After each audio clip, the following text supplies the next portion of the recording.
What is good? Back with another airsoft review slash explaining video. Um, and trying to explain and see if a $25 airsoft gun is any good because that is CO2 powered. Because this airsoft gun right here is $24.99. It isn't bad for that price, I would say. Because it is CO2 powered and it doesn't leak. It has good seals, surprisingly, because I have gotten other airsoft guns in the past that are CO2 and are a lot more costly than this one. And when you put in the CO2 cartridge, you'll hear a slight leak, so you'll hear that little hiss no matter how hard you tighten it down, or even putting oil on the tip of the CO2 cartridge, it'll still leak. So it is pretty dumb to get guns like that don't hold the gas in the CO2, and they just have it leak everywhere, and they're really expensive. I've had those before. But yeah, I'm going to be reviewing the Crossman Z11 Zombie Eliminator. It's all plastic. The slide does not move, it's a fixed slide. The sights are pretty basic.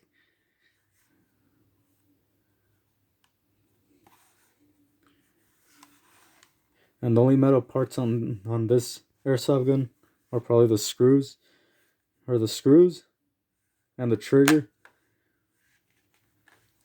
But the plastic on this is actually a fairly good plastic, I would say. I mean, it's a pretty solid.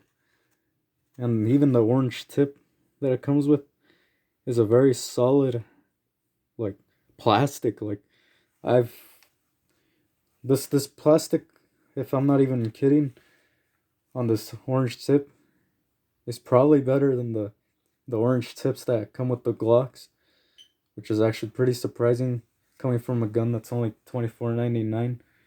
Got it off of eBay. Just search up the Z11 Zombie Eliminator, and it should come up as one of the best-selling guns that they have on eBay. It does have like 4.5 stars, so I mean it is a pretty good rated gun. And all you do to put the CO2 in is to take the grip off, and then insert the CO2 tank right here. It has this tool right here, which is pretty nice. Instead of carrying around an L key and then losing it or something, you just have that right there, which is pretty easy to get to it. Just twist it, put in the CO2 and turn it. No need to look around for any L key, so that is pretty convenient that it has that right there.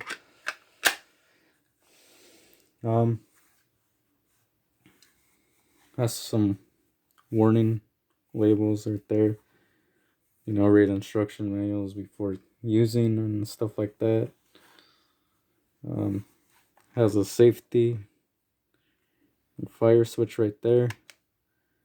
Forward, push it down and then forward to go on safe. Push it down, back for fire. Pretty simple gun. And I want to be chronographing to see what the FPS is on this gun. Got the chronograph right there. Got some .20 grams loaded up in this gun. Alright, we're about to see what the FPS of this thing is. First shot, 303.8.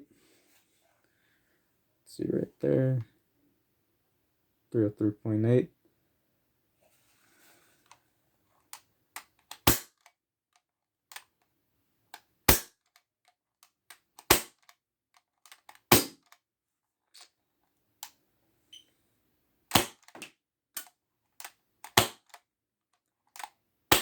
Alright, it's not even, yeah, shooting about 303.8 FPS, around the 300s, low 300s. FPS. For some reason, this chronograph isn't chronoing at all. It only chronographs like one shot, which is pretty annoying. Maybe you need to switch out the batteries or something, but I mean, I didn't even get this chronograph that long ago. It's from Mace Tech, and it just seems like it's only chronographing once. Then no matter the distance put on the chrono, it won't chrono it. After like the first or second shot, it will just stop chronographing it. But this gun does hold like 15 shots in the magazine. The magazine is just a normal stick magazine. Nothing fancy, nothing great, but it works. And it's full metal, and these are available, so you could get more. But yeah, that's pretty much it with this one.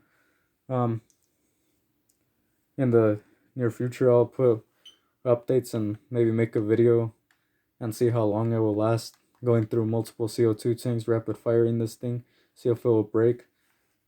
Because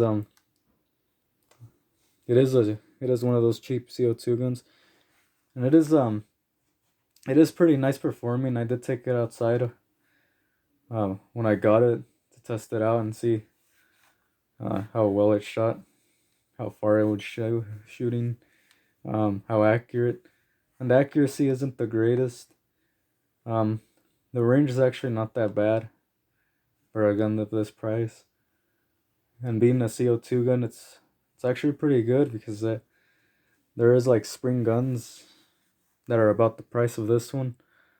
Some of them are less than 25. Some of them are more. Spring pistols that I've seen go from like $30 to $40. Sometimes close to 50, depending on the model of the gun. And it's just a spring pistol. It's so you have to rack the slide after every shot. This one you can just keep shooting, but the only downside is that the trigger is pretty heavy. So there's that. Holding it with one hand is a little it's a pretty small gun. Using it with one hand, trying to pull a trigger, the hand gets a little shaky, because it is a really heavy trigger. It might be around like 8 or 10 pounds trigger pull, so it isn't a light trigger at all. But yeah, let me know what you guys think in the comments below, what you think about this one, and if I should make that video putting multiple CO2 cartridges through it and seeing how long it will last before it will break. But in terms of like, if I would recommend this gun, yeah, I'd recommend it. It has good reviews, and me personally testing it out, when I did test it out outside, wasn't that bad. So yeah, and it has a rail down here, so you could attach like a laser or flashlight, or whatever you would like to attach down here. That was pretty nice.